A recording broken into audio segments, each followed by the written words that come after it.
10 Cloverfield Lane is a semi-sequel, the so-called blood relative of the original Cloverfield movie. The film follows Michelle, played by Mary Elizabeth Winstead, who gets into a car accident and wakes up underground with no recollection of what's happened. Howard, played by the excellent John Goodman, saves her and explains that a massive chemical attack made the air in the outside world unbreathable, making her believe that the only way to survive is to stay in the bunker.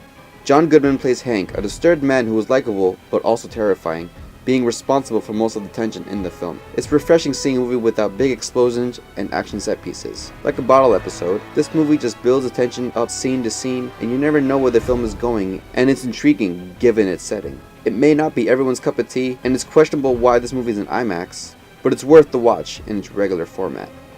One thing I'll say about the movie is that if it wasn't for the name Cloverfield in the title, I don't think anyone would have seen it. There are certain Easter eggs that connect to movies, including the Slusho ads. Just in the name alone, that's as close as we get when it comes to continuity. But where does this film fit in the timeline? That's something that wasn't explained, but we have to assume it's all connected.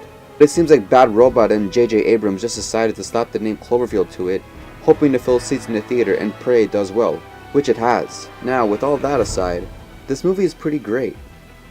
Given how much time we spend in the bunker with these three characters, the actors do an awesome job, making the most out of its claustrophobic setting, and the only gripe I have with this film is its cliffhanger. Besides that, everything leading up to the cliffhanger is pretty great.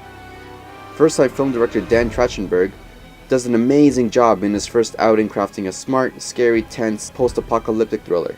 J.J. Abrams has said that this movie could be the first of many Cloverfield anthology movies, and I honestly can't wait to see how this world and all its pieces look when it's all come together.